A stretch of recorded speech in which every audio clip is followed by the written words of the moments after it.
At SKEMA Business School, we unleash change, we unchain potential, and we unlock innovation. Today comes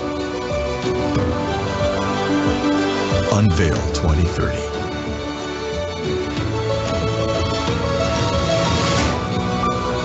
Seek your path. Commit fully. Build to transform. Grow with purpose.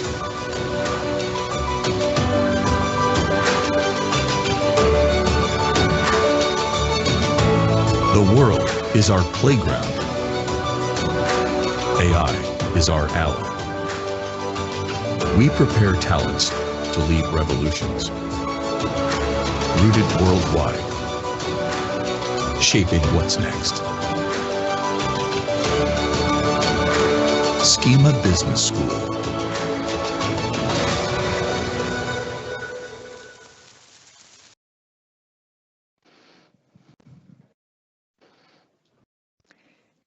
Bien, mesdames et messieurs, chers et chers collègues, chers étudiants, c'est avec un immense plaisir, mais aussi avec beaucoup d'attente, que nous vous accueillons pour cette conférence nourrie par l'ouvrage Artificial Intelligence for Ecology, Health and Education, dont je tiens à préciser que les droits d'auteur seront reversés à l'association Laurette Fugain.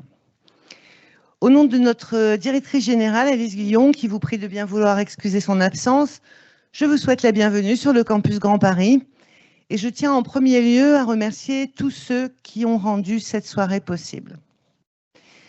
So, I would like to express our heartfelt gratitude to all the authors who contributed to the chapters of this book. Your expertise, dedication, and thoughtful insight have enriched this publication and made it a valuable resource for all readers. I would like to precise that the royalty of the book will be donated to the Laurette Fugain Association, so I really encourage you to buy this book. Our sincere thanks also go to the speakers of the roundtable discussion. Your engaging presentations and thought-provoking perspectives sparked meaningful dialogue and added depth to this event. We are deeply appreciative of the organizers whose meticulous planning and tireless efforts ensure the success of this conference. Your commitment behind the scene made everything run smoothly, so merci Sean, Grégoire et toutes les équipes logistiques et techniques.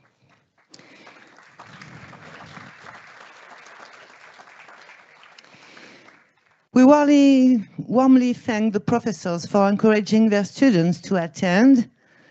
Students, your presence brought fresh energy and curiosity to our discussions, and we are grateful for your active participation.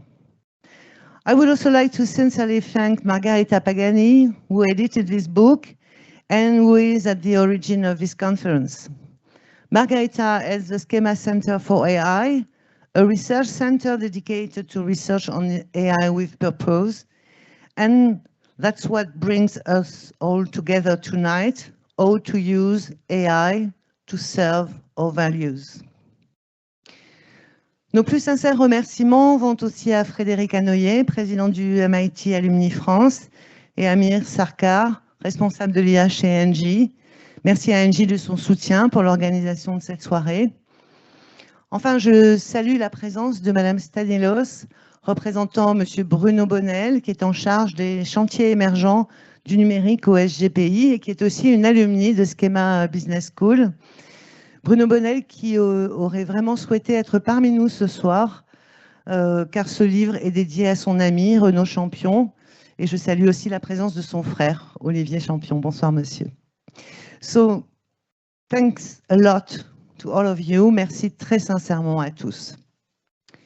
Je vous le disais, cette soirée inspire beaucoup d'attentes car ce livre explore de nouvelles pistes et propose de nouvelles analyses sur la place que nous pouvons donner à l'IA pour faciliter la construction d'un avenir bénéfique à l'être humain et qui préserve notre humanisme. Cette question de la juste place de l'intelligence artificielle, je le sais, anime tous les établissements d'enseignement supérieur, mais aussi toutes les entreprises et toutes les organisations.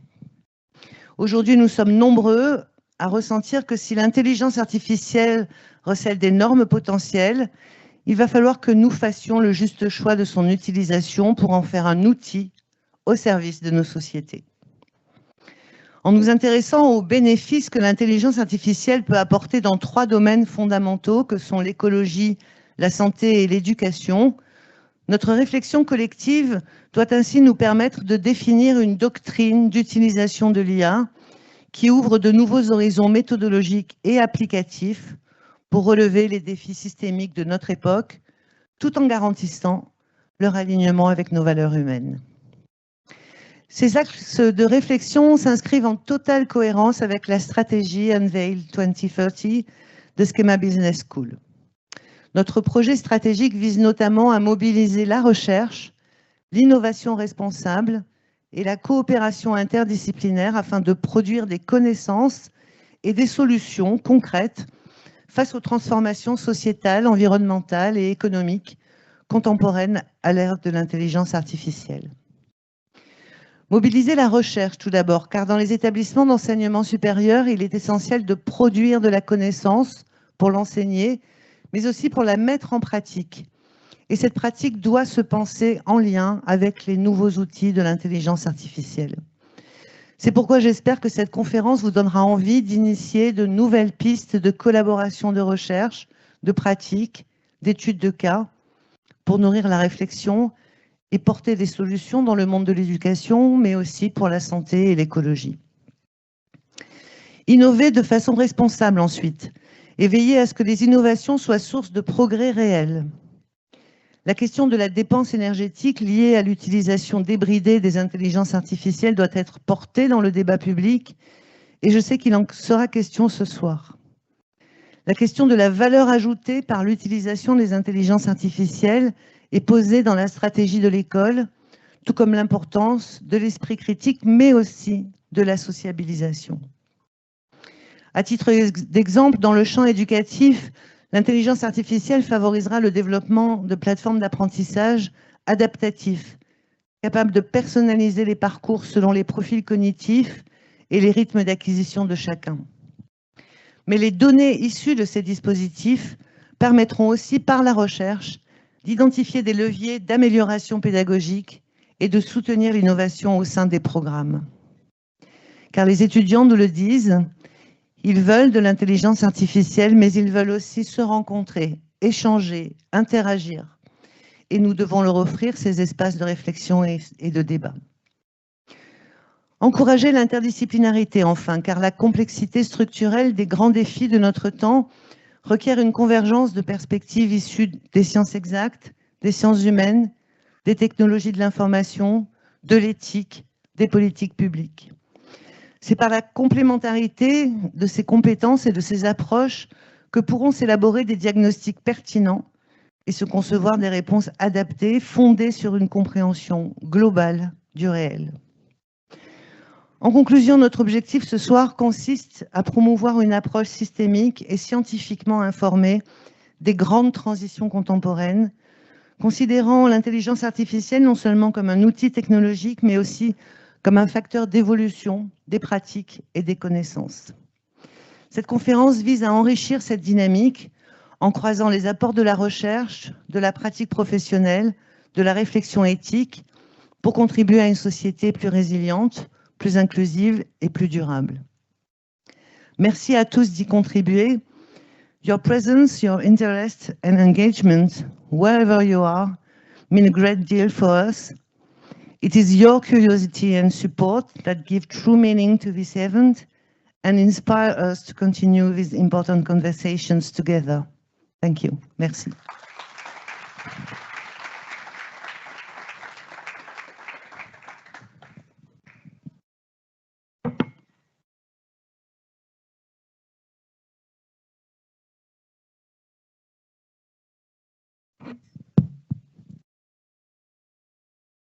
Okay, and thank you very much for being here. I'm Margherita Pagani, and I'm the Director of SKEMA Centre for Artificial Intelligence. So first of all, also on behalf of my colleagues who are here, I wish to thank you, SKEMA alumni, first MIT Club France, ENGIE, for supporting this conference, and also the program Desmond with the AI and project management, the program project management, also for the interest. So we received a lot of people registered in presence that we had to book another fee, and so there are other people attending in another room, and many people online. That's why I'm speaking in English, also because I could not afford to speak in French.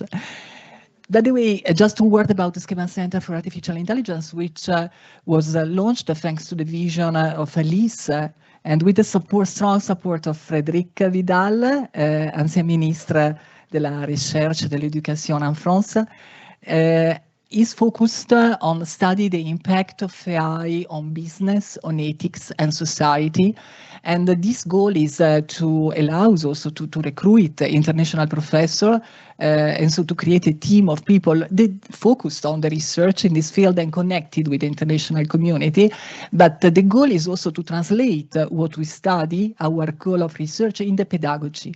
And so to enrich the program, to make really unique SKEMA compared to the competitive environment. But of course, we need the help of the companies in the courses, in the research, just to create this synergy that is typical, this ecosystem that is typical for SKEMA.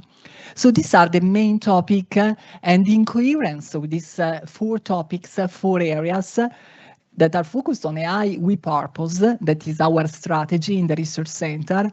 I had the pleasure to coordinate this project. I wanted just to spend one word why this book? Why this book? And this book, I think, is the following step of a path that started 5 years ago and produced 2 other books. And I have to mention also the person who created and the idea of this project with my former colleague and friends, Renaud Champion, who unfortunately could not follow this project. But to respect also this vision, I took this role, simply a role of orchestrator, keeping exactly the 3 domains that is suggested, and the miracle happened in the sense that we are all here and maybe there will be next steps, and so it's a path and someone take a step and go on. And so I thank Olivier for the picture, for the contribution, for supporting this project, and Olivier is a brother of Renaud. And our goal is really to study AI with purpose, study how AI can help humanity, but in a real sense we talk since the beginning, we worked on human-centric AI, that is AI from the technical point of view, but with human values, with ethics inside, when the algorithm integrates our humanity, and now we try to think how we can serve also the humanity, how we can bring value to the humanity. You can see a QR code, it's just for promotional matter, but the royalties, as Frédéric said before, are dedicated to Association Laurette Fogan. I know that there is one person representing thank you for being here, the association and what you do. And so in coherence of your project is perfectly aligned. And thank you very much for being here. And the amazing project I spent just 2 words is because at the end, this project involved 60 contributors from 13 institutions worldwide, and the best institution, because here I put a picture, some of them have never met in person. I discovered their picture, and so you have all the picture of these people involved, and here is most impressive are the logo of the schools involved. So we have Wharton, University of California, Babson College, Istituto Minas Telecom, and Christine, so different Carnegie Mellon, different research centers that were keen to contribute to this project and to share what they were studying.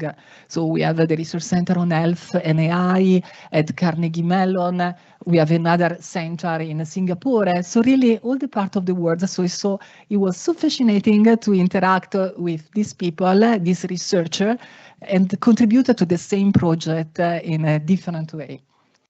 And here you have the list of the authors. I know that some of them are connected online because they are in Singapore or US. And so I thank you greatly, all of them, for the trust that gave to me, even if maybe they didn't met me, never. And so it was really a very interesting project. Now, I have to pitch simply the project. The goal of the conference is the panel. But just to give where we start, why we are here today, and so the work that we did in this 1 year and a half during this project. Of course, as the title of the conference says, we are focused on ecology, health, and education, which are the 3 domains. And we started with 3 research questions, 3 questions that we try to address. The first for ecology, and the people who worked in this section try to answer this question, is how artificial intelligence can be positive for our planet, address the climate challenge, and also contribute for the sustainability. This is really a critical question for our planet, for our humanity. Concerning healthcare, of course, how AI can help healthcare and so make better treatment, help transparency, ethical standard, but at the same time, because I don't want to give only the pink word and the optimistic view, there are also many risks, and maybe this will be addressed also during the panel, and also the risk of transhumanism that is very dangerous. So where the human abuse of the AI and thinking that AI can replace the human, never can replace the human. That is a tool in the end of the human. And finally, education. Of course, here we are directly impacted as a school that we have to deal with AI, with generative AI, with the students that develop their thesis also with the generative AI, but it's more important to use also how to use the artificial intelligence to create new skills, to be able to work in an environment that has intrinsically AI. And so we have to learn a new path, a new learning way. Briefly to summarize the takeaway for each section. So the first is AI for a sustainable future. And again, we don't want to enter in sustainability. I'm not the expert in sustainability. Eva is here, and it's more the technology. When we look at a problem that is not a business problem, that is more a sustainable problem, okay, how AI can help to do this? And the main findings that are for each point that maybe I'm saying nothing in one statement, there is one chapter. So if you are interested, you can find in the chapter. Can accelerate the energy transition. Mir Sarkar, in his chapter, gives also some evidence on how AI is used in ENGIE and not only in the energy sector to accelerate the transition. How we can use machine learning, computer vision to boost renewable energy, improve efficiency, foster collaboration. We have also, and this is an amazing chapter by Yoon Lim in Southern California and her team, and this project started at MIT, is how we can use generative AI to involve community and so to map climate imaginaries and address the climate challenge. Maybe I said this improperly. It is well developed in this chapter, is how to use generative AI to empower community, and it was a bigger project. We have also transformation of digital business model, and this was addressed by Lisboa University, where René Bonchac and Mickey DeWett who are connected, and is more focused on how business models of companies change when they have to address sustainability and also responsibility, and so which are the configuration of business model. And we have also a chapter on, and I thank you, Nathan, who is a doctoral student in the SKEMA Centre for AI, who strongly contributed and is working in his PhD thesis on how AI impact on emission is positive, in which way have to manage AI to have a positive impact. Moving to the healthcare, we have 3 important chapters. I simply pitch the results, and then if you are interested, you can read in depth. Christine Balaguet from Institut Telecomines Business School, give us a map of the use of AI for the global health, how the different way to improve the patient treatment, how AI is used, and the different alternatives. We have gamification in healthcare, so the use of AI to engage the patient and also improve health literacy thanks to gamification. And this work was developed by Carnegie Mellon because they have a lab on AI and healthcare. So they did an amazing job on the use of AI in this. Of course, keeping the control of the risk similar to the gaming, to be too much addicted, and so also for people that may have vulnerabilities. And finally, we have another chapter by Singapore National University, more focused on the data part of the algorithm, how to fix bias, how to be more mitigate bias, convert complex data into actionable insights, how to use so AI to help the doctor in their job, and so the patient in accuracy, in addressing also the disease better. And finally, we have the third section that was co-authored. I co-authored with Jerry Wind and Stephen Miller from Singapore Management University, where and it was so fascinating, this part, because we interviewed a lot of universities in US, Carnegie Mellon, Northeastern, and also SKEMA, among the other, and many universities in France, to discover how they are using AI and try to see in the learning path how AI can be used in a different stage of the learning process for the students and the teaching also for the professor. Said this, which is the main message that we can provide, is definitely that to unlock the potential of AI for life, and it is the reason of the panel that Marcos moderates, is the importance to inject in the algorithm the human value, and so the ethical part that could allow to know better. So the human has to guide the technology is something that we already know, but in practice, when you use AI in healthcare or AI for ecology, and we layer the different experience, the risk is that everything is reversed. And so it's AI guiding us and not the opposite. And so it's good to be here and to remind this point.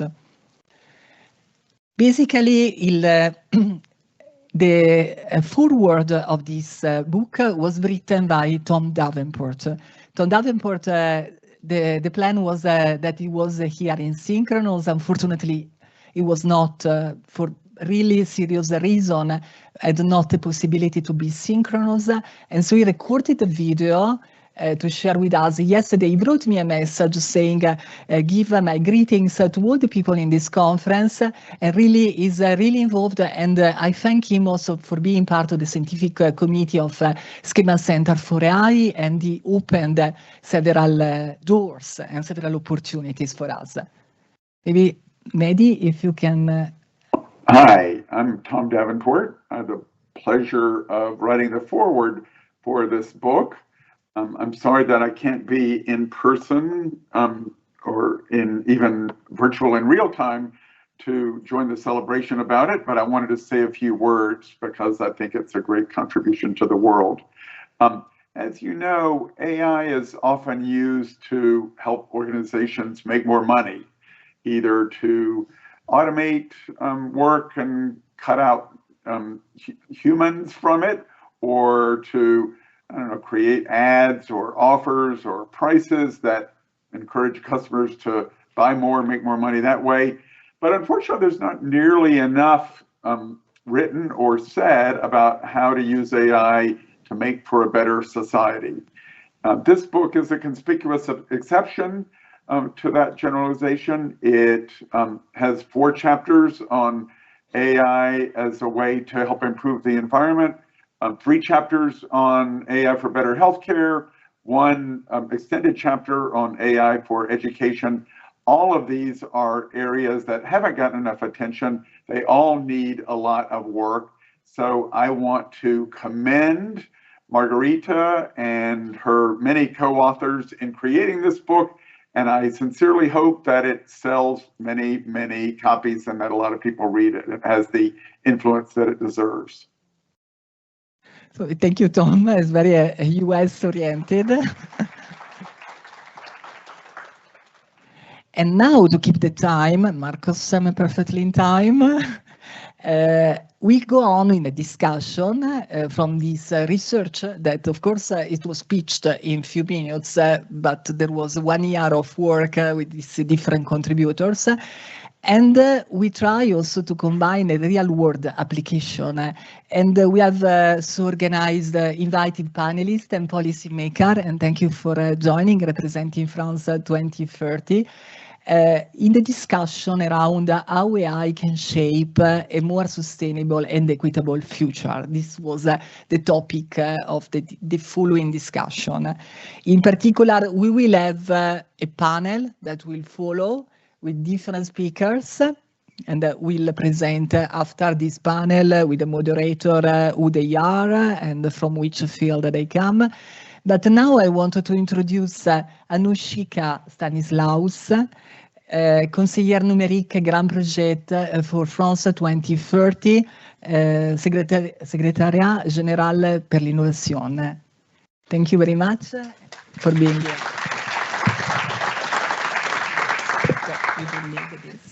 Thank you so much.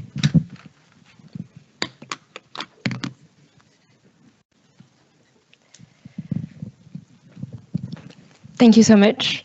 I'm very glad to be here today. For those who know Bruno Bonnel, I hope you're not too disappointed to not seeing him, because if there's one thing that I know about him is that I won't be able to anticipate what he could have been said, because he always stray from any script that we would draft him. So his unpredictability is kind of a powerful shield for LLMs, because if you ask an AI, give me a speech that Bruno Bonnel would say, it would probably not capture less than a fraction of what he would actually say. So that being said, the theme of this day and of this amazing book that I'm really eager to read is AI for Ecology, Health and Education. So it really reflects exactly what we've been witnessing at France 2030, a technological acceleration for society. It shapes how nations care, teach and sustain. And it's definitely no longer only on frontier science, even though France 2030 is investing in both, so in frontier science, but also how to make sure that AI is going out there of labs and going to companies, going to schools, going to agricultural fields, etc. So the ambition that Bruno Bonnel wanted to spread on is 54 billion euros that we have, and we wanted the future-focused investment we're making aren't just important because they are essential if you want our nation to keep our global innovation race, if we want to still be on the race and to be independent from any constraints. So that's two main concepts that we are focusing in, competitiveness and sovereignty. So within this budget, France 2030 made a deliberate and strong choice to anchor the AI development into the objectives and levers of the plan. It's what we call the Convergence AI program. So we concurrently encourage all sectoral innovation ecosystems to embrace AI as a vehicle for both accelerate and differentiate their positions on economic competitiveness and collective progress. So what I mean by that is among the 54 billion euros that I talked about earlier, for now we have been invested 4 billion on AI, but we are aiming to reach 10 billion within 2 years. So this is this isn't just a buzzword, and we don't want any AI washing. So what we do is monitoring and evaluating. We have a big space in the France 2030 program, which is evaluating our projects, how AI concretely increase productivity, increase the benefit for society. And when we have projects that pretend or really endorse AI for their objectives, we can really measure and make sure that it truly impacts what they do. So every sectors who tap into existing AI capabilities gain real edges. And it's not the same in education or in agriculture. So what we're trying to do is to make sure that we optimize the benefits that AI can bring into every field. So I'm going to take an example of this triptych, ecology, health, education. For example, we have now a program that we call Pioneers of AI. We want AI. For now, we have been investing around 2 billion euros for socle AI, so core AI technologies. So how to make sure we train students on AI, so how to make the talents of AI. And all the value chain of AI is covered. So the talents, the infrastructure, the cloud, etc., etc. And now we want to make sure that some really non-exploited data are being taken into account, and so that we can have Mistral, Mistral. So our objective is to have Mistral for sectors. So we want some AlphaFold projects to emerge in every sectors. So that's what we call Pioneer AI.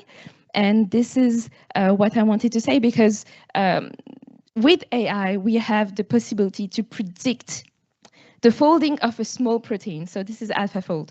We have the possibility to really have the fundamental conceptual leap that triggering a cascade of innovation across all disciplines. And that's exactly what we want to do with France 2030 with AI. So this is the ambition.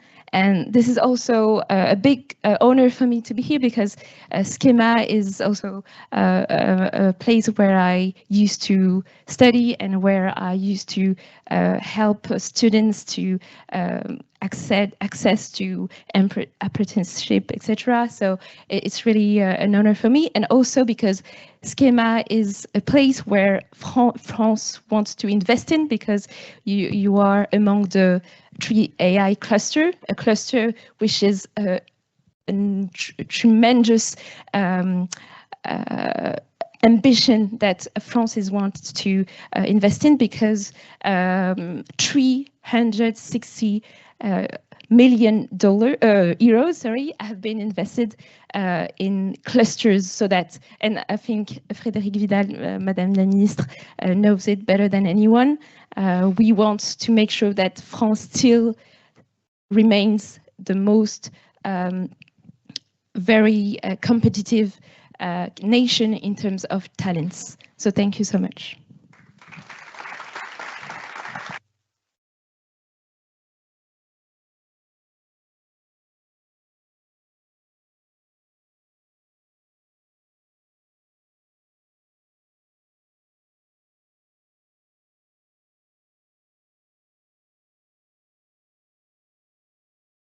It's time to start our panel. Good evening, everyone. My name is Marcos Lima. I'm honored to be here to moderate this panel. I'd like to invite to this panel Margherita Pagani, founder and leader of the SKEMA Centre for Artificial Intelligence, Mihir Sarkar, head of AI at ENGIE, will focus on AI impacts on the environment. Christine Balaguet, professor at Institut Mines Telecom, whose research focuses on AI impacts on health.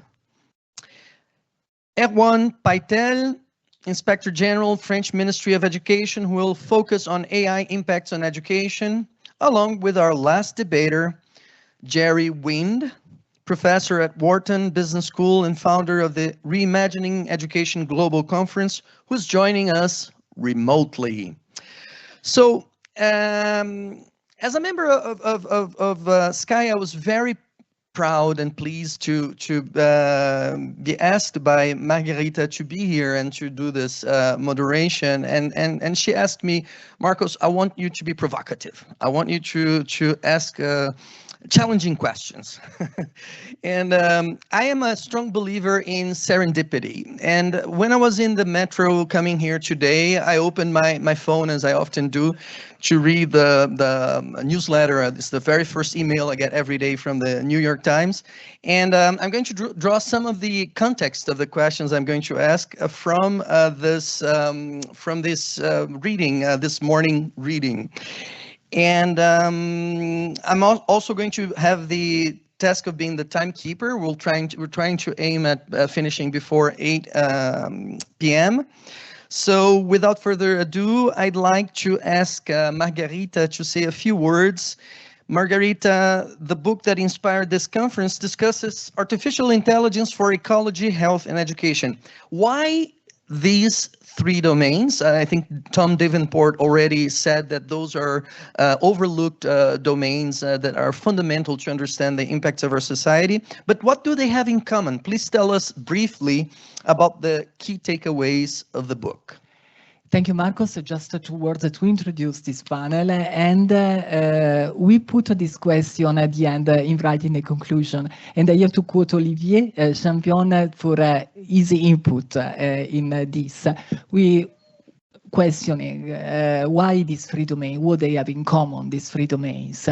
And reasoning, there is the human and the body, that is the embodiment, that is the common fil rouge between the three, because it's the human that perceives the importance of the ecology and the environment. It's not AI. AI has no perception of the climate change or the environment of the ecology, or there is a pollution or whatever. At the same time, healthcare is something very, very strongly connected to the human, and again, embodiment, because we have a body. Or again, the third axe, which is education, is something that develops skills for the human, and so develop talent to work in this environment. So really, and I thank him for this input, is really the body at the center. And so when we talk about AI for ecology, health, and education, we are giving an embodiment to the human-centric AI. So it's no more the algorithm plus the ethical principles. It's also for the human, because we are human. Stop it. All right. So let's try to spend at least 15 minutes in each one of the 3 segments that we have. So let's try to spend some 15 minutes on ecology, 15 minutes on health, and then 15 minutes on education. Let's start with ecology and ask Mihir Sarkar. You are the head of AI at ENGIE, where you apply artificial intelligence to help lead zero carbon energy transition projects. Maybe you'll tell us a little bit about that.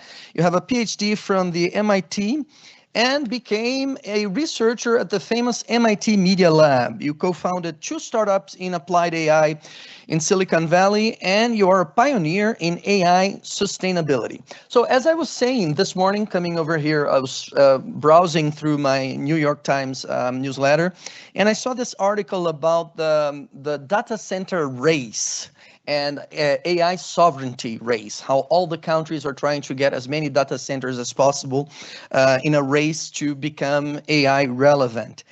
But then there were some interesting facts that were brought with the article.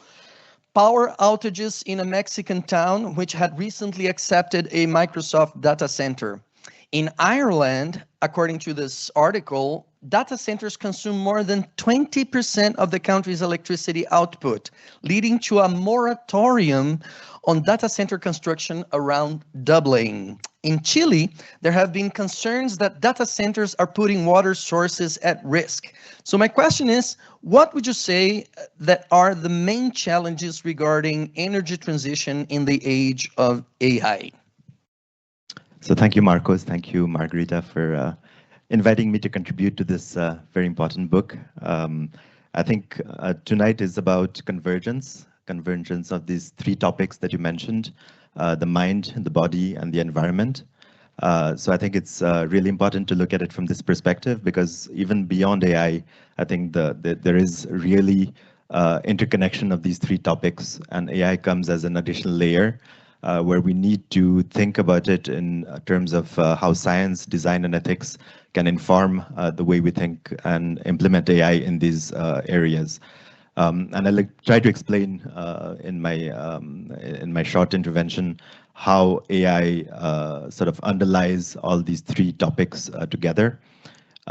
So very pleased to be here, and you introduced me as a pioneer in AI and sustainability, which I find interesting because it's just been 6 years that I've been in this domain. So AI at the intersection of the energy transition and climate change and sustainability. AI has always been part of my career in various fields, through education, through creativity, through other industries. And in fact, applying AI to the energy transition or to sustainability is rather new. And when we started at ENGIE, so 6 years ago when I joined, but it's been maybe 10 or 12 years that ENGIE has been working on these topics. It was rather a new area of exploration, how to apply AI, machine learning, deep learning, computer vision, natural language processing, those kinds of technologies, to a domain that was intrinsically quite different and not in the radar of most AI researchers at the time. So I think one of the big challenges in how we think about it, and I was talking about the convergence of these three topics, is the fact that like any new technology, AI has the good, the bad, and the ugly. The ugly, and we need to confront it, is the fact that we have exploitative resources, coming from materials, coming from humans in reinforcement learning with human feedback, in emerging areas with working conditions that have been documented are being difficult. But we also have to manage the bad, the challenges, the fact that it's the other side of the coin being the good and the opportunities that AI can create, with the challenges that it brings in terms of risks and ethics. And those are linked with the environment. So for example, AI uses a lot of energy and water resources, but at the same time, in the chapter that I wrote, we look at how AI can bring new opportunities in reducing carbon emissions, in producing energy or consuming energy.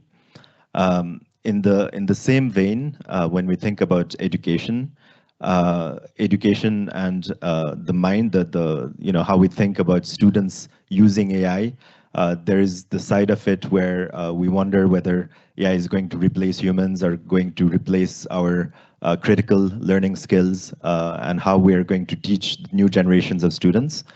And also on the other side, what the opportunities are for using AI to help tutor individual and customize learning outcomes for specific students. So I think we need to balance that. And in terms of how we can apply that to the industrial sector, is the fact that we all continuously need to learn. So as employees, our environment is changing every day. And therefore, we can no longer think of change management in the way that it was previously done, where we go from one process or one system to another process or system, because the target is moving. Every day there's new technologies, new tools that are coming out, new startups that are developing application layers, and therefore we need to change our mindset. And that's part of how education is as important as the other topics in the energy transition, is the fact that we need to upskill people in using AI tools, but also upskill people in the way they think about their day-to-day work. And maybe we can open up the discussion, but that's sort of the challenges, is thinking both sides of the coin, how they interact with each other. And just to finish on the aspect of climate change and the energy transition, one of the things that we've been doing at ENGIE, when I was working at ENGIE Digital, was to look at the return on carbon emissions of the solutions we were building. So any solution consumes energy, consumes sometimes green energy, sometimes carbon emitting energy, and we look at the scope 1, scope 2, scope 3 carbon emissions for building the solutions, running the solutions, and then look at the gain we have when we implement and run the solutions, both for us and for our customers. And we make sure that the solutions bring more or reduce the carbon emissions compared to what they consume. So that's a way to have positive impact. All right, thank you very much. I don't know if any of the other debaters have anything to add to the chapter of sustainability, transition, environment, ecology. Would you like to? So maybe we'll move on to the second topic of the evening, health. And we have the honor of having Christine Balaguer, who has been recently appointed member of the HAS, Haute Autorité de Santé. Christine, you are full professor at the Institut Mines Telecom, co-founder of the Good in Tech Multidisciplinary Research Network. Maybe you can say a few words about that. You focus on ethics of AI, online disinformation, and corporate digital responsibility. You have authored more than 50 peer-reviewed publications, more than 90 publications overall, including several books on digital innovation and society. So earlier this month, the president of Neuralink, as you may know, Neuralink is this company created by Elon Musk to create implants in the brains of his initial target is people with a handicap that cannot control their hands, so that they can control the motion of a cursor with their thoughts. And the first implants were made last year. And with the N1 chip to give these people control of their hands. The implant is made by a robotic surgeon, which sounds a little bit scary, but apparently there's human supervision. The first implant was done, and now we have 12 patients who are walking with a chip in their minds that can understand their thoughts and control their intention on a screen, giving these people the ability to play games, to control interfaces, to chat on the internet. This raises several questions about the potential benefits of embedding AI in our brains, but also ethical challenges. So this example raises the question that I addressed to Christine Balaguer. What key principles must healthcare innovation follow to be responsible and ethical? Yes, thank you very much. I just want to precise something about HAS. I'm just a member of a prospective committee of the HAS. So first I would like to thank a lot Margherita to have coordinated this book because there are few books on AI for a better future, and I think that all these contributions are really valuable for business, for students, and for also research. So I'm going to come more on the topic of healthcare, saying that you have many applications of AI in healthcare with positive impacts, of course, such as clinical research, drug development. It enhances medical diagnostic. You can have personalized patient care. You can have also predictive analysis. So a lot of positive impact in this sector, and probably I defend my topic, but probably regardless to ecology or education, in terms of impact on passion, on life, of course, this AI in health probably will have a lot of, will create a lot of improvement for citizens and people. So you mentioned Neuralinks. Probably it's the most extreme case of non-ethical innovation and non-ethical manner to run AI today. I just want to introduce this topic by saying that it's a little bit the environment on AI today in the US, because there is this non-regulation and this really assessment of the fact that we don't need to regulate this kind of innovation. So it's also linked to this context and this vision of what will be our future society and life with AI. And we have today different vision between Chinese, between US, where there is no regulation, and Europe, where now we have a regulation on AI. So when we speak about ethics, we speak about values, and I'm going to focus on what are ethical values in this health sector. So just to make a history about all this research on ethics, but I won't be long. It began in 2016 with some report from Obama office at this period, just saying that, okay, with big data, with algorithms, there are some risk on citizens and there are some risks, so we need to address this question of risk of this kind of technology and of course risk of AI. I have been working on this topic of risk of AI since 2014, so it's not a new topic. So a first big event was in Montreal in 2018, which is the Declaration of Montreal by Joshua Bengio,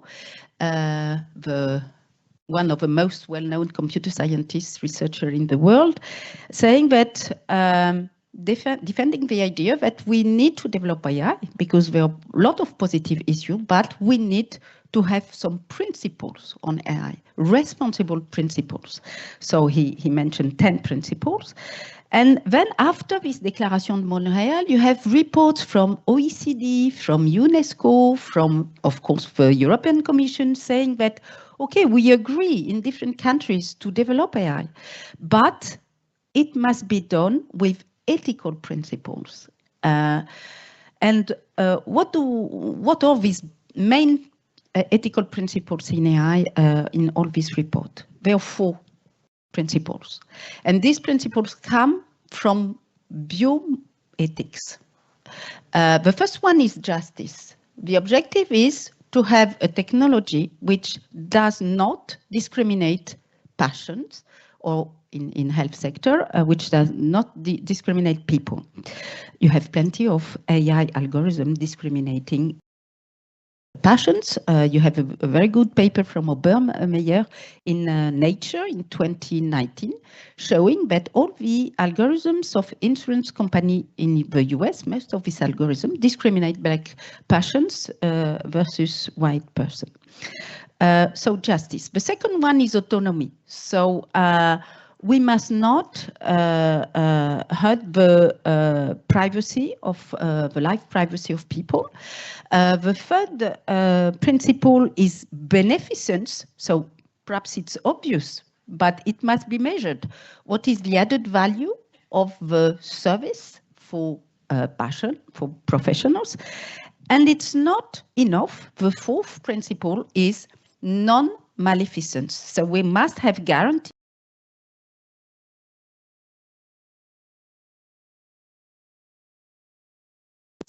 point is not respected.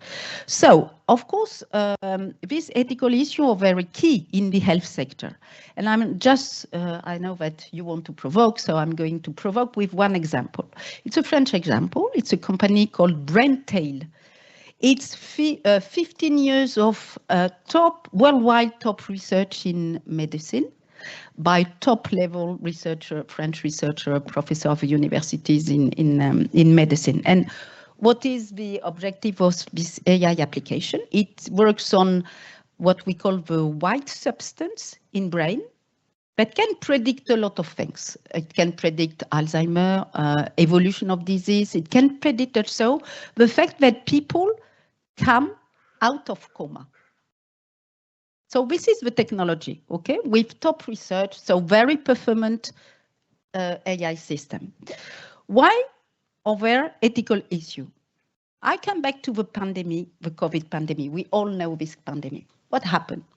You know that in intensive care units, a lot of people arrived. Hospitals were overcrowded. And this kind of technology can help doctors to decide who is the person I treat first, how I select the first one. Perhaps it will help doctors to save lives. But we know that, of course, AI is sometimes wrong, make errors by construction. So the ethical issue is, do we develop, do we allow this kind of technology in all hospitals during a pandemic? Or do we decide to say, okay, we stay, for the moment, we don't implement and use it regularly on account of the ethical issue, because in some cases, we can have some consequences on deaths.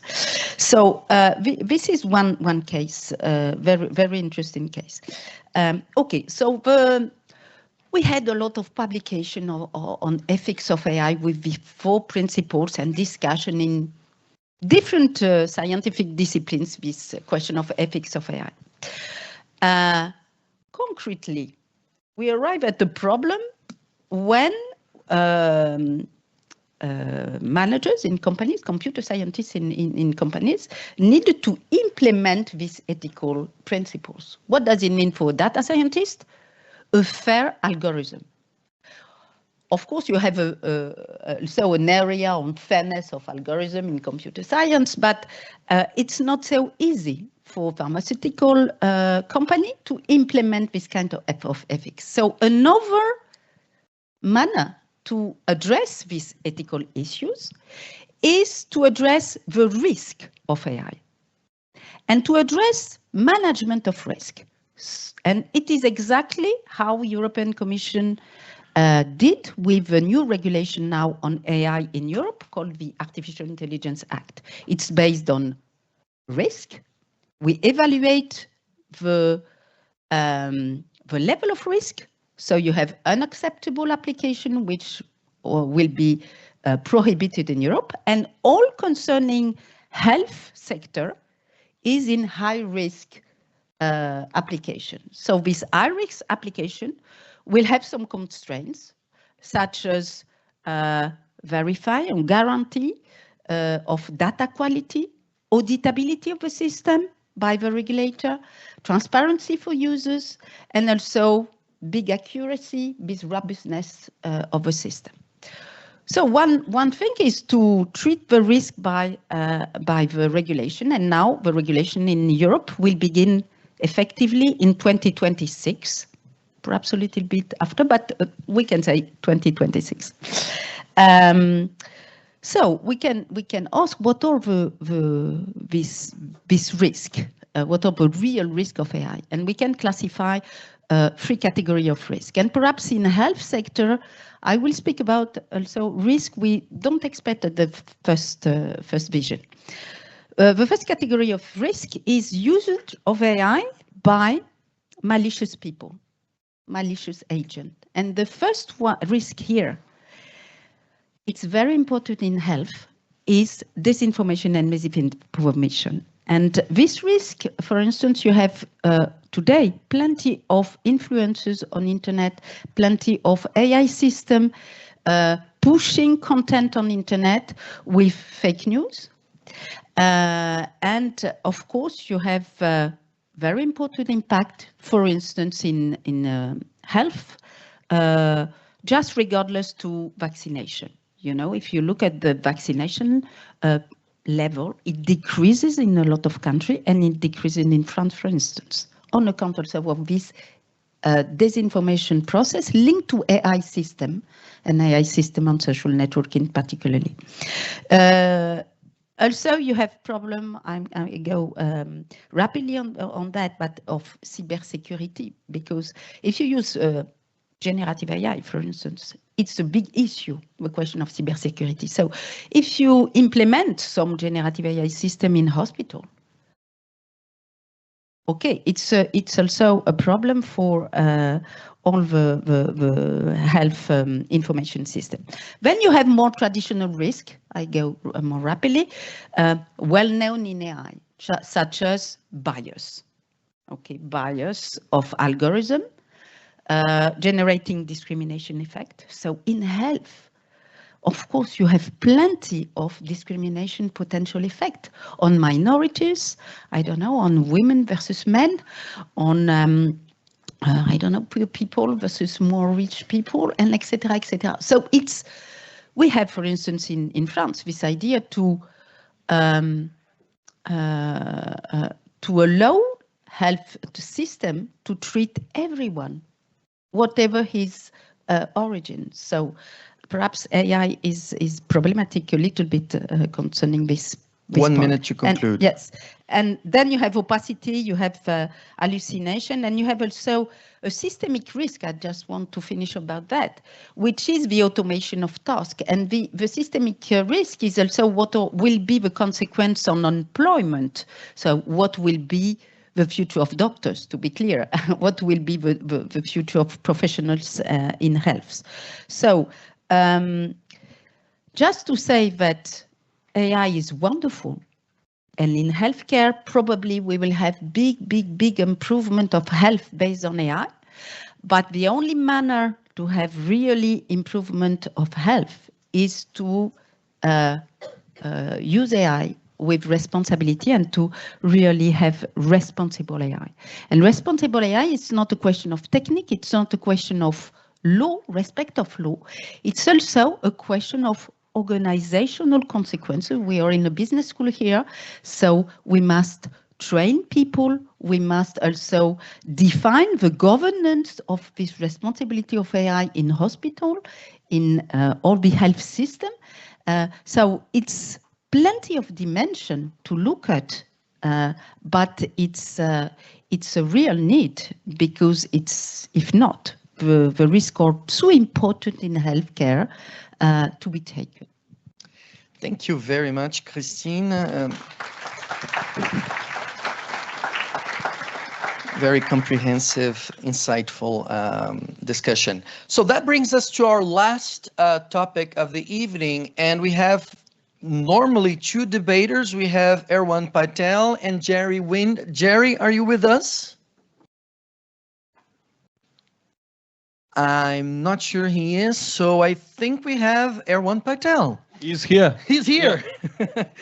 So you are Inspector General at the French Ministry of Education. You have worked in the French Commission on AI, having co-written the report on this topic to the French President Emmanuel Macron. The book AI for Ecology, Health and Education raises several questions about the dangers of students overusing AI and becoming dependent on this technology, reducing their ability to develop critical and creative thinking, and solving new problems autonomously.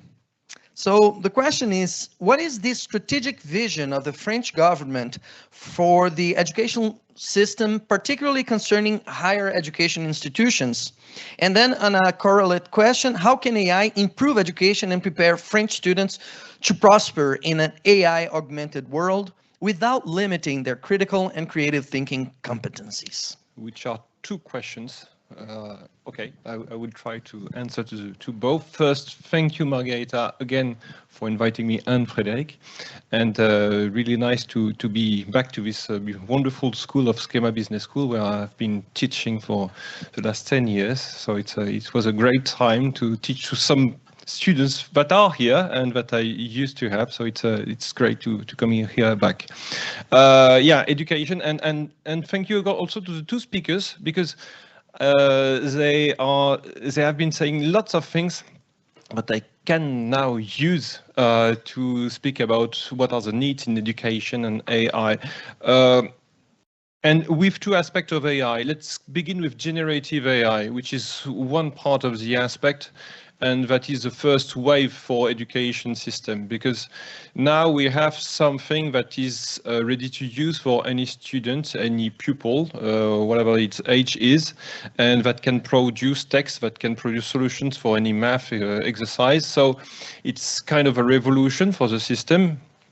because it brings now the old uncle that was making all the exercise that pupils had to make home. And now we have something, a technology, that can make it quite difficult to assess the level of the students, the level of skills, the level of knowledge that they have. So we have been studying this situation these last 2 years, as you said, with the Commission and with reports of the inspection, the general inspection, both in the primary and secondary level and into the higher education system, which is quite different in France because the secondary and primary is completely managed by the ministry, and the higher education system is based on autonomy of the schools, which is quite different, and therefore the policies are also quite different.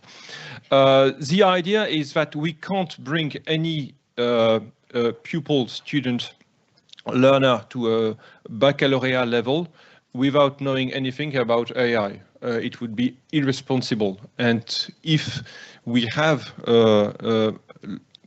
some teachers said that we should prohibit AI, or generative AI, as a choice now is clearly to say that we have to use it, we have to put it into the school, into the class, because we have one responsibility that is much more important than learning them how to use AI. It's also the first priority of school, which is to make these pupils be right citizens. And as you said, AI is a challenge for ethics, for deontology, for environment, which means that it's not just about technology, it's not just about prompting, it's much more complicated than that. So we have to educate them to critical thinking, to this capacity of knowing whether this machine that produces so nicely text and models and maps, etc., is doing it rightly. Then it comes to a second step. What do we have to learn them depending on their age? With also other issues, which is that screen using is to a very high level already out of school. And if we bring the screens in all times in schools, from the primary level to higher education level, it means that they will live and grow into a virtual world. So, which means that learning AI is not just about learning how the technology is working, it's also a lot about humanities. And this brings back probably the first priority, which is to bring back these disciplines, humanities, critical thinking, that are not actually within these disciplines that do exist into the educational system. So it's a new challenge for the education system where we have to bring this education to. It was first the education to maths, education to biology, and now it's education about environment, which is no discipline, education about AI, which is no discipline. And we have to put it into all the disciplines because, as you said, AI involves health, AI involves environment, AI, and therefore we have to put AI everywhere. And so that is what we have been writing, which is that depending on the level they are, first primary level, probably no screen or very few screen, but lots of courses about what is it. It's a technology. It's not a human being that is speaking to you or that is writing something. It is a machine. It's not about magic. It's producing a picture. It's producing a picture based on the text that you have been reading. But see this boy that is produced by a picture that is produced. See, this boy has six fingers. It's a mistake. It's a mistake. Why? It's a mistake because it's a machine. All this education process will bring the right students to the higher education level. And then we are here into a higher education school, and then we can get into the technology and the application leading to the jobs. But AI is not just about a professional skill. It's not just about, I will have to use AI in my job. No, it's much more than this. It's about being a citizen capable of knowing that it's not something magic and it's not producing the knowledge, it's not replacing my mind. I do have to keep my mind and to make it an assistant. So this is the first step. And the second step is how AI can help, which is, if I remember correctly, the second part of your question. Very good. So no Alzheimer's, so no Neuralink into my brain, please. Yeah, indeed, AI can help. First, the public policy. The education system is a big system, as you may know. In France, it's more than 10 million of learners, about 13 million. So it means that we have to get some indicators of how these pupils, which are individuals, are improving. And actually, this huge system it's difficult for itself to know what would be the specific needs of this pupil, of this specific learner. So AI can help with that. It can bring to what you said about some personalized tools to improve the learnings. So it's about learning analytics, and it's about giving some applications that can improve the learning process of the students. So this is the first step of AI. And second is also what you spoke about, as the Secrétariat Général pour l'Investissement through France 2030 supported the development of companies, of private companies, which called EdTech, educational technologies companies. As far as I remember, you gave approximately 300 million into that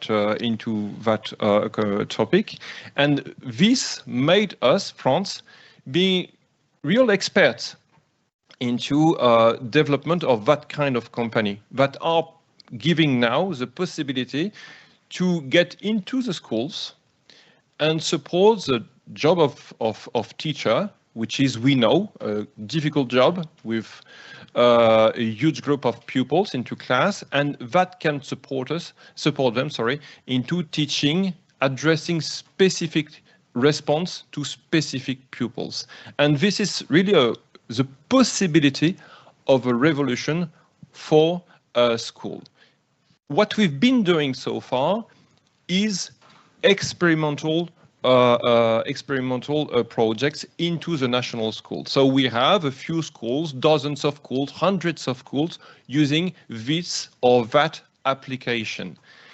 The issue is that if we want to make it equal, then we have to provide, when something is useful, when something is relevant, we have to bring this application to all the students. And this step, we still don't know in that time of issues with budget. I don't know if you've learned about it, but there is a cost for that. So it means that we have to think of how we can bring this experimental step that we are getting through from 2023 to 2025 to something that would be provided to every pupil, every teacher in every school. The issue of scalability. Exactly. All right, thank you very much. And to wrap it up, I would ask Margherita Pagani to say a few words about what are the next steps and how can SKEMA Centre for Artificial Intelligence contribute to this notion of AI with purpose that you mentioned earlier in your presentation. How do all these topics are linked together, and how do we move forward to create a better future with AI? Okay, Marcos, I spend just 2 words. Maybe is create a bridge with we have many SKEMA alumni, MIT alumni, maybe companies, is also to talk more, to create a bridge, because an institution also, because it could help to develop more. Already there is the vision of SKEMA to develop this sensibility on the pedagogy in the research, supporting the research in this field. That could be a track in the doctoral program, it could be doctoral schools, connection. Also, I can say with SKEMA Centre for AI, we have also a partnership with Berkeley Epic Study Center, with Lewis Business School, with two research centers, and Bayes Business School in UK on the Institute of AI Creativity. And this helped to nourish, to create food for thought and create collaboration ideas. So definitely this, I would say, work more with companies and institutions. But I would open the Q&A in the... Yes, and we have here Desmond McGrittrick, who's has his students with us, and who I believe some have questions that they would like to ask to the panel. Donc, très bien. Donc les questions, on va les prendre en anglais. We'll take the questions in English. Arnaud, do we have do we have a microphone we can cycle, or do I give this one across? Or this one. Super, I think. Sean, could you hand this over to this gentleman? Et voilà, on l'encourage bien fort de poser sa première question publiquement. Yeah, thank you. So first I would like to thank the speakers for their presence. It is definitely quite the experience given your extensive experience, and which is quite impressive, and also that is worthy of acknowledgement. So I've gathered a bunch of questions from some of my colleagues. First, I should present myself. I'm currently enrolled in the specialized master's for project management, and the question is mainly, my first question would be for Mrs. Balaguer. So as you mentioned, a very specific use case of AI in the health industry, especially for the case of patient admission in hospitals in the case of a crisis like the COVID crisis. There is a bit of a moral dilemma when it comes to, do I say it? Since we are creating AI models to make decisions, there is a precision that is associated with those outputs for those models. The question is, to what extent is that error forgivable when it comes from an AI model in comparison to a decision that is being made by specialists in medicine, which was the case years beforehand. So it is a bit of a defining dilemma in the context of creating AI models for the health industry. So that's my first question.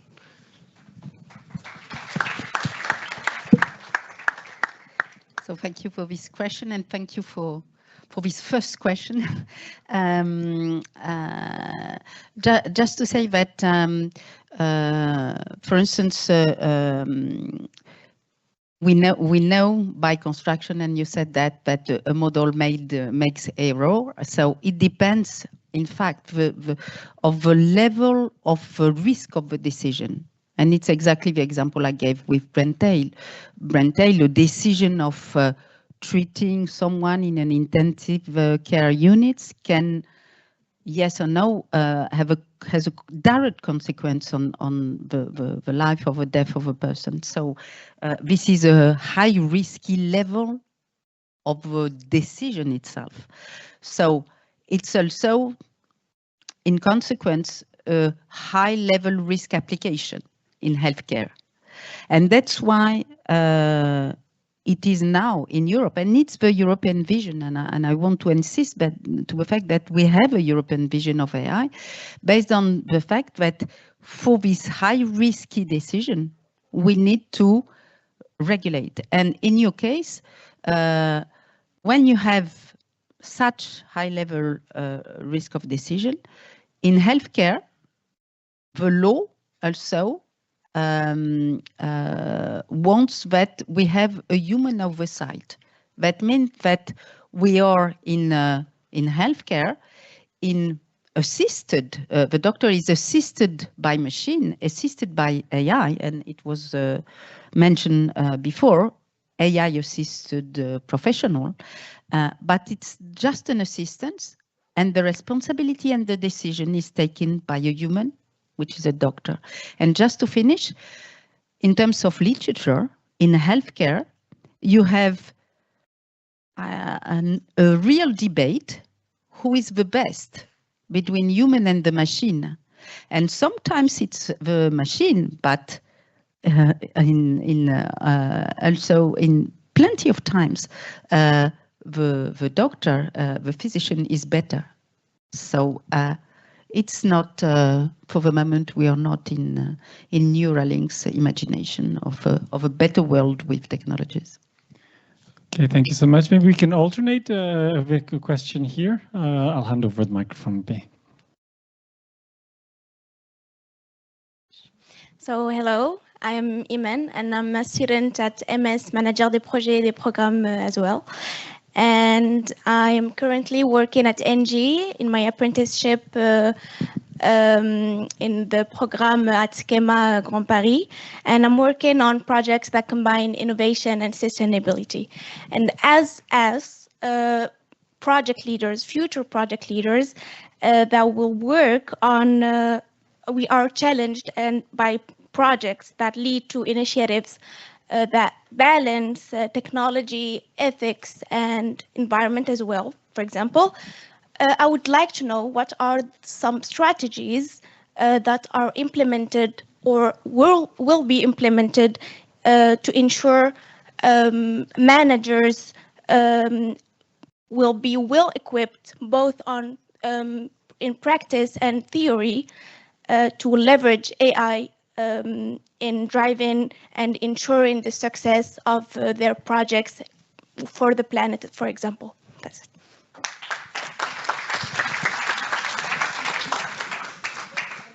So without necessarily going into the specific of what's happening at ENGIE, maybe in more general terms, when we hear about practitioners who talk about AI, so here, and I include myself in that group, we often talk about what AI will do or what AI can do, and much more rarely about what AI is doing today. There was this very famous paper that came out a couple of months ago from MIT that showed that 95% of AI projects didn't have the impact that it was meant to have. 95%, that's a huge number. And we see that throughout the value chain of AI projects, so from inception to development to adoption. So many reasons why that number is so high. Some may have to do with adoption, change management, the fact that I was talking about earlier, that the target is moving and the mindset is not there yet among managers and employees to adopt new technologies. And partly due, the fact is that we've seen AI improve individual productivity. So we use ChatGPT, Copilot, Claude, etc. as tools to improve our day-to-day activities. We've seen much less impact on an organizational level, processes and systems that use AI from the ground up to affect change. And we see even less at the societal level, even though those are the things that we're regulating because we foresee that there will be a large impact on society. But I think the journey there is still to come. If you move a bit backwards from adoption, there's the whole technical stack of AI, and there's a lot of issues with data management, data quality, things that have to do with the raw material that you're using, and that's probably more important than the models themselves. And there's a lot of regulations around bias and things like that we've talked about, where data quality and data management is extremely important. There was this study that was done a few years ago that was published at MIT Technology Review about the trolley problem, which many of you may be familiar with, which is a thought experiment about, would a human operator or an AI make decision A or decision B based on a certain outcome. And it was shown that the decision is highly dependent on the culture of the person.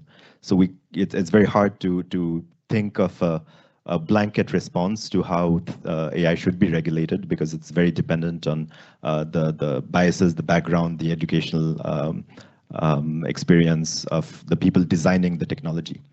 And if you move still further back into the initiating of AI projects, I think there's a deficit of imagination. And what I mean by that is we still need to invent the new use cases and the new ways that AI is going to impact each of the areas that we're working on. We've got a lot of low-hanging fruits that we're implementing in the industrial sector. And I'm not spoiling the book so much with the use cases that I'm mentioning in the chapter, but there's a lot of use cases there where we use traditional machine learning, deep learning, computer vision, etc., in specific sustainability issues.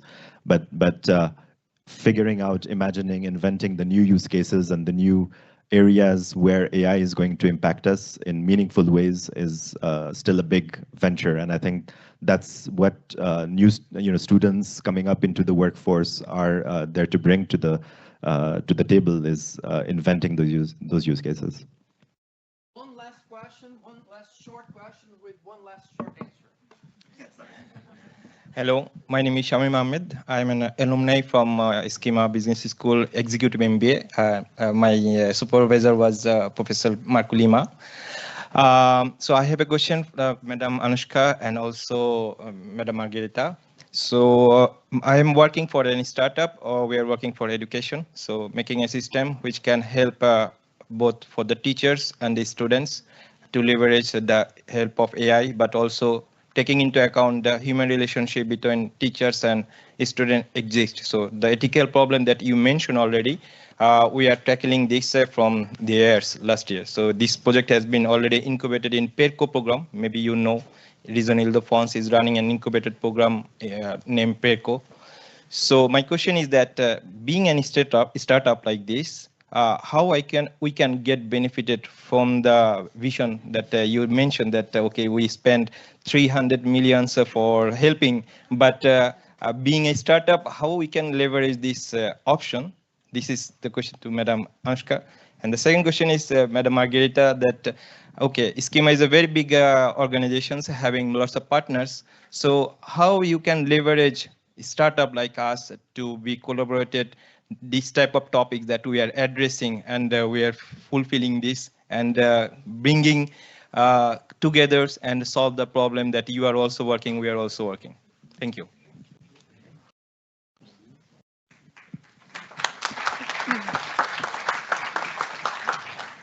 Thank you so much for your question.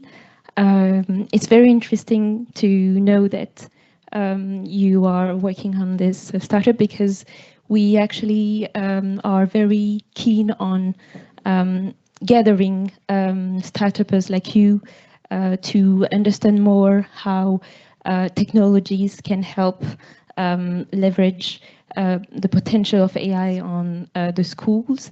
And we have challenges that we are running through the years so that we can make the bridge between startups, but also researchers that we finance that work on R&D projects on education.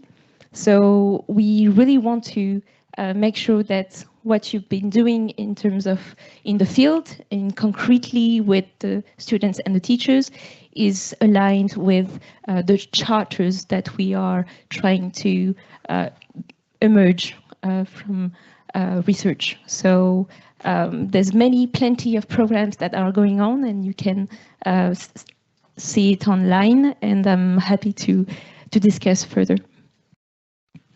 And concerning the second part of the question, I would say in SKEMA, there is a SKEMA venture, and also this will be covered by Frédéric Vidal in the conclusion part, where we have some startup and they are present here. They are incubated in SKEMA Venture and helped during the development, the initial stage. Then, of course, there is a scale up, which is the second stage. So in the ecosystem of SKEMA, you can find also this way to support ideas. All right, I think we're running out of time. So I'd like to thank the panel. Erwan Patel had to leave us for the airport. We're very lucky to have him here. He's heading home to Nice. So thank you. I will invite everyone. And please, yes, and please for concluding remarks, please welcome Madame Frédéric Vidal. Thank you, Desmond. So just few words to conclude this amazing moment. I will say that I think we really have a moment of intense thinking, and it was really great. So thank you very much for all the speakers. Maybe just 2-3 remarks. First, you say that we have to change our mindset because things are changing faster and faster. And I'm convinced we speak about generative AI, but we will have the new agents 1, 2, 3, 4. So I think that the journey just starts, and it is really important that we will be able to define our human standards. The second thing is about AI and ethics. We speak a lot about that tonight, and of course it is essential. Remember that morale is for individuals and ethics is for society.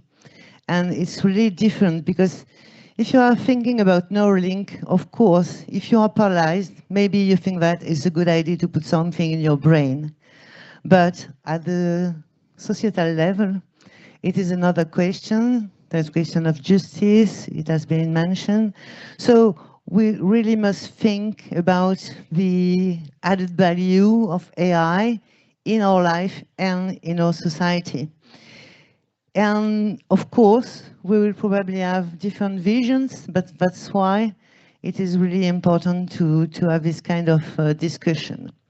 About regulation, of course, regulation is essential, but there is countries where there is no regulation at all. And if regulation had constraints, at the end, the country without regulation, and so without constraints, we probably define the standards. And we have to define the standards, and it is very important to have you on board to do that. To the students, I just would like to say that keep learning as a goal, because you must know that information is not knowledge. Information is something that is processed in your brain, mixed with what you already know, and then information is transformed in knowledge. So I think that we have to think with you, new way of education, and why not challenge-based learning? Because in the era of AI, I'm sure that we will find a lot of things to discuss in challenge-based learning. So just to be brief and to conclude, once again, thank you very much. I think it is the beginning of a journey. It is a very good place to create network, to create collaboration. I would like to mention the presence of 2 startups coming from SKEMA Ventures, KZI, which is with education, Skezia, and the less, which is working in health. So you can also transform the world by creating new startup and by thinking of human value. Tonight, it was just the beginning to connect researchers, the beginning to connect researchers and companies and startups, the beginning to connect you, students, young people, older people, and to prepare our future with AI for good. Thank you.